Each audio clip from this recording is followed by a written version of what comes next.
hukum Newton.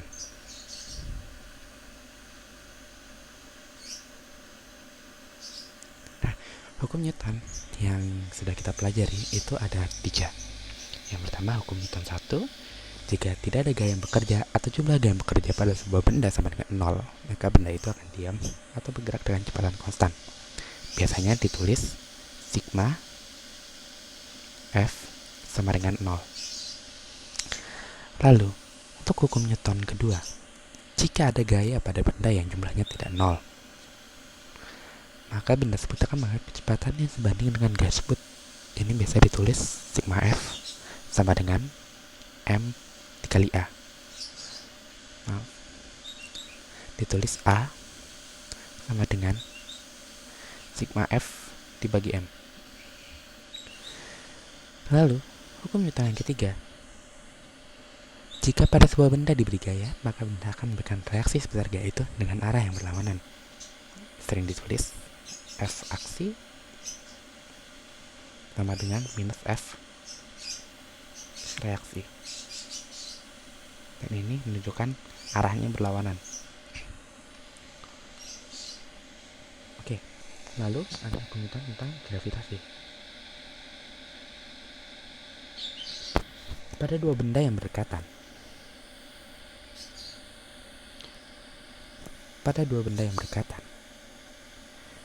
akan terjadi gaya tarik menarik yang berbanding lurus dengan massa dari dua benda dan berbanding terbalik dengan kuadrat jaraknya.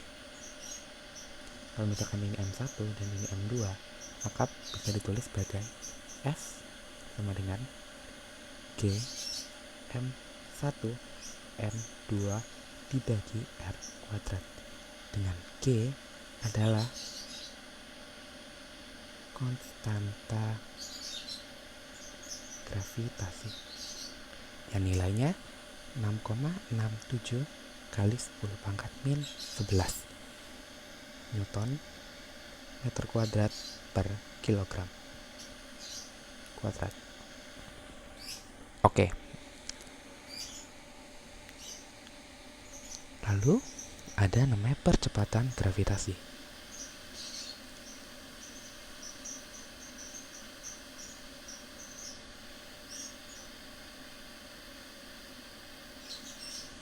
Apa sih percepatan gravitasi? Jika merujuk pada hukum Newton kedua, di mana A sama dengan sigma F per M, ini dengan menggunakan F untuk gravitasi, bisa diperoleh percepatan gravitasi. Untuk gravitasi itu sama dengan G M per R kuadrat, di mana M besar ini adalah massa yang mempengaruhi atau penyebab gravitasi yang dirasakan oleh M. Apa sih maksudnya? Oke, semisal ini bumi, ini bulan. Nah, dalam ini M besar, artinya dia yang mempengaruhi, menyebabkan gravitasi dirasakan oleh si M kecil ini. Bisa dibilang seperti itu.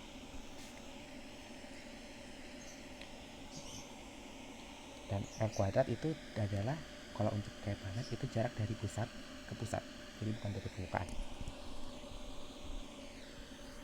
Nah, ini jelas untuk pendahuluannya. Lalu bagaimana sih gerak benda dalam medan gravitasi bumi?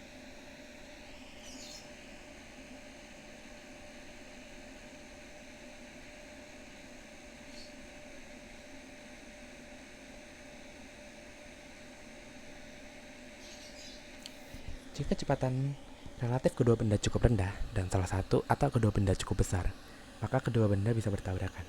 Contohnya itu gerak yang dilempar di dekat permukaan bumi akan membuat lintasan parabola. Percepatan gravitasi bisa dianggap konstan karena perubahan jaraknya sedikit. Oke. Jadi contohnya seperti ini. Kalau dia jaraknya kecil, ini kondisi pertama. Kondisi pertama, kita melempar bola. Kita lempar, pasti gerakannya akan menjadi parabola. Ya, seperti itu. Nah, jika kecepatan awalnya lebih besar lagi, jika kecepatan awalnya lebih besar lagi, jadi dan itu jaraknya bisa ribuan kilo. Orbitnya itu bukan parabola, tapi lintasannya itu sebagian dari elips, parsialan elips. Ini contoh kedua. Kenapa sih ribuan kilo? Kan tahu bumi itu untuk melengkung. Jadi kalau dalam kasus ini kita nggak bisa mengabaikan kelengkungan si buminya. Tentu ada namanya hair bumi. Kita nggak bisa mengabaikan. Nah, atau bisa lagi, contohnya seperti misil balistik, misil antar benua ya. Kita lempar dari sini, di orbitnya itu kan jadi parsialan elips. Kira-kira seperti itu. Atau sebagian dari elips. Nah, kalau dia sampai nyentuh kecepatan tertentu atau ada yang namanya kecepatan lepas, dia itu orbitnya bukan elips, melainkan sebuah parabola, tapi ukurannya sangat besar dan benda itu nggak akan balik ke bumi lagi. Ini kondisi keempat. Oke, nah yang bikin kondisi-kondisi ini tuh apa aja sih? Nah, ini dibahas di selanjutnya.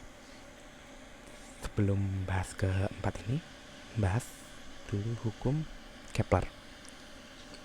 Oke. Hukum Kepler. Hukum Kepler itu ada 3, diperoleh secara empirik dari hasil pengamatan. Jadi itu dari hasil pengamatan.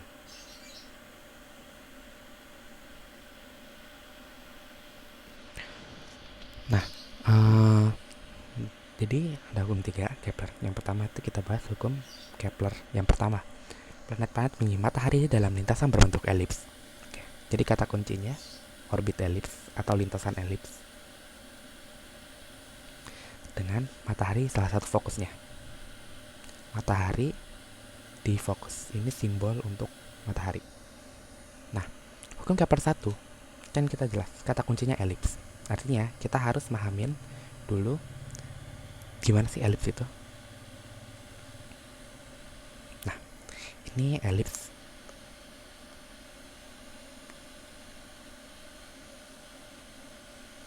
Sorry, jelek. Nah, itu elips. Nah, kalau misal matahari berada di sini, kan matahari berada di salah satu titik fokus. Jadi elips itu fokusnya ada 2. Dan bumi itu posisinya di sini.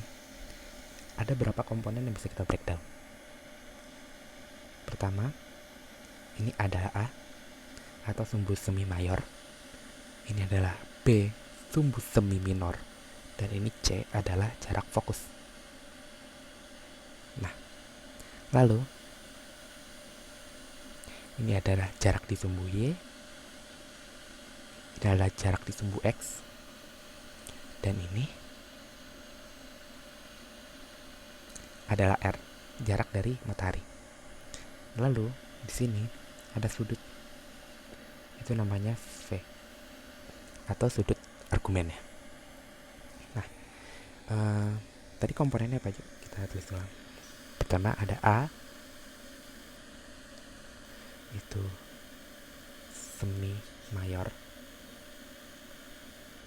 B itu semi minor. C itu jarak fokus. Dan R itu V, nggak usah ditulis lainnya. Nah, persamaan dasarnya untuk elips sebelum kita pakai irisan kerucut itu ada A kuadrat ditambah A kuadrat sama dengan B kuadrat ditambah C kuadrat, dimana ada namanya eksentrisitas atau untuk mengukur tingkat eliptisitasan dari elipsnya itu persamaan C per A. Nah, lalu bisa dengan ini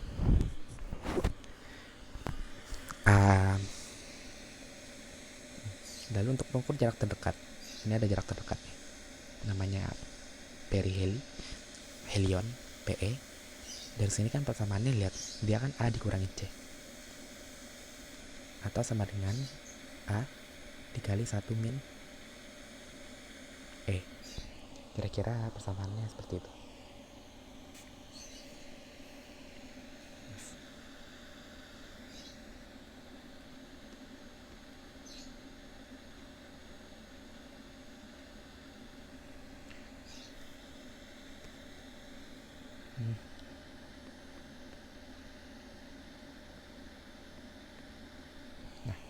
Lalu ada aphelion atau jarak sejauh. Itu kan berarti A ditambah C sama dengan A dikali 1 plus B. Ini persamaan dasarnya. Nah, lalu kalau ditinjau secara pakai hiasan kecut gimana? Pakai persamaan elips. Jadi di mana persamaannya itu x kuadrat dibagi a kuadrat tambah y kuadrat bagi b kuadrat sama dengan 1. Nah, kenapa sih nggak make yang ada x min itu?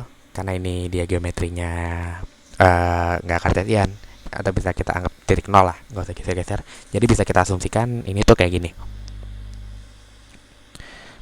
Untuk jaraknya sendiri, untuk di mana A-nya itu kayak tadi sumbu semi mayor dan B itu panjang sumbu semi minornya.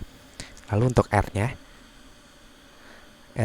jarak dari ini bisa tinjau jadi A 1 min E kuadrat dibagi 1 ditambah E cos V. Jadi itu persamaan untuk hukum Kepler yang pertama. Lalu untuk hukum Kepler yang kedua.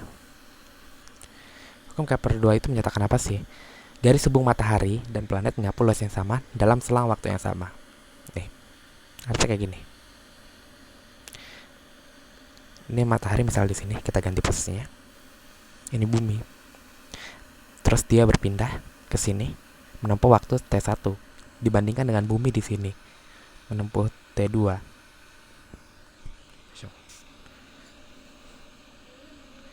Dia menempuh waktu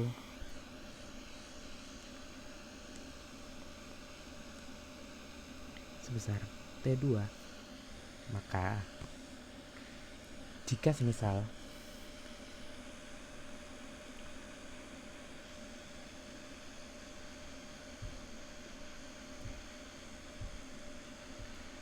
A-nya itu sama atau area yang disapunya, ini A1, ini A2. Jika area yang disapunya itu sama, maka waktu tempuhnya itu sama. Nah, bisa dinyatakan dalam apa? dA. Jadi dapat menyatakan dA per dt itu sama dengan setengah RV yang nilainya konstan. Nah, ini dapat dari mana sih? Ini bisa dapat dari momentum sudut, di mana L sama dengan MRV, ya, atau dalam vektornya L sama dengan R cross MV, kayak gitu. Lalu untuk hukum ketiga Kepler,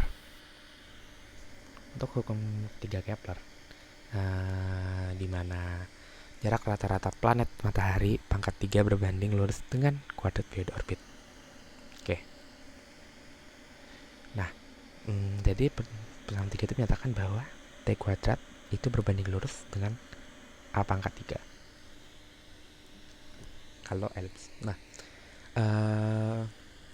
ini dari mana? Jadi buat apa sih pengenannya? Jadi bisa dipakai untuk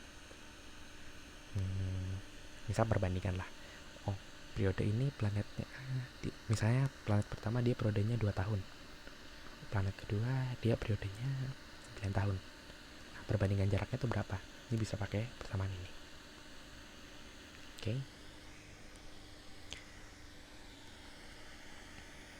Terus sekilas hukum Kepler. Pengenalan hukum Kepler. Nah, kita lanjut ke dinamika dari benda langitnya itu sendiri. Oke. Kita bakal bahas dari dinamika benda langit. Pertama, benda langit itu kan gimana sih biasa gerak terus. Nah, jadi kita tinjau dari gaya dulu. Gimana sih dinamika orbitnya?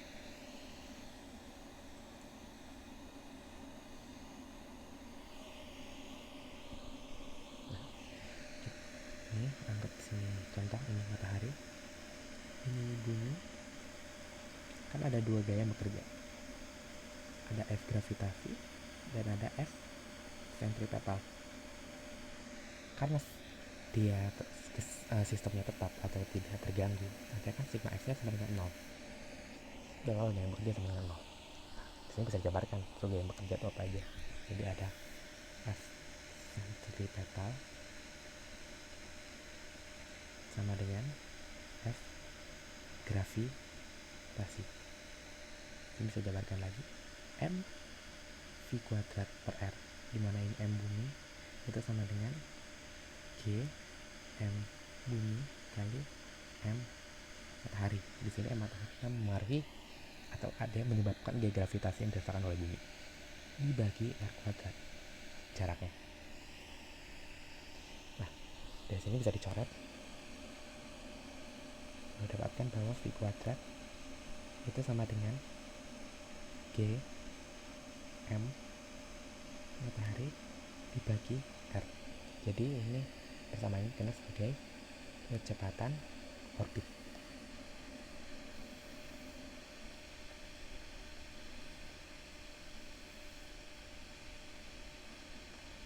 Nah, dari itu kan kita juga tahu lah ada persamaan yang lainnya. Dalam gerak melingkar kita tahu bahwa omega sama dengan 2pi per T, dan V itu sama dengan omega kali R. Maka di mana V itu sama dengan 2pi R per T. Nah, ini bisa kita sising ke atas.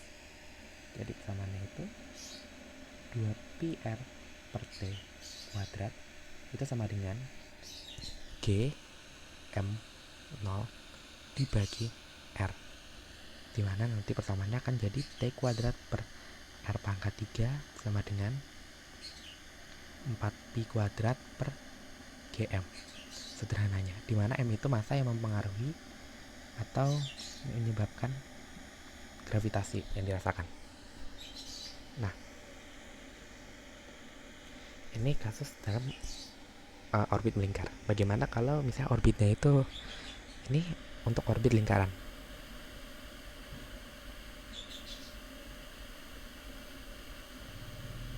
Nah, kalau misalnya orbitnya elips, persamaan yang pertama, dia V kuadrat akan segini. Dia diturunkan dari persamaan energi, karena energinya kekal dan momentum sudutnya kekal. G sama dengan M0 dikali M0 atau massa yang mempengaruhi aja, dikali 2 per R min 1 per A. Oh ya, di buku juga banyak referensi untuk GM ini biasa ditulis mu, biar untuk mempercepat ya. Sementara untuk T-nya itu jadi T kuadrat per A pangkat 3 sama dengan 4pi kuadrat per GM.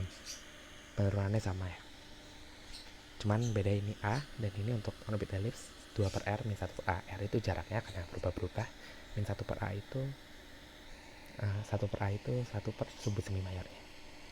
Oke. Ini dasar dari gambar langit.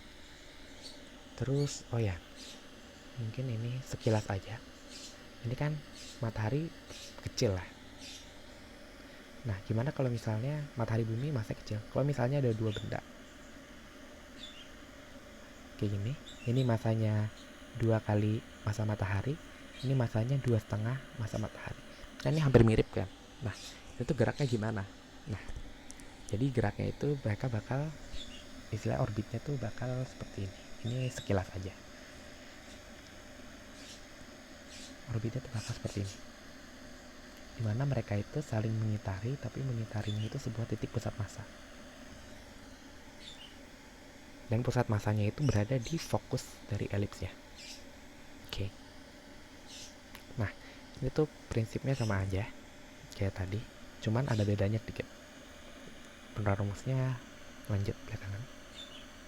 Ini persamaannya jadi T kuadrat per A pangkat 3 itu sama dengan 4pi kuadrat per G M1 plus M2. Sebenarnya ini universalnya. kalau diturunkan dari pusat massa, ini persamaan umumnya. Kalau yang ini namanya teorema virial. Oke, jadi untuk ini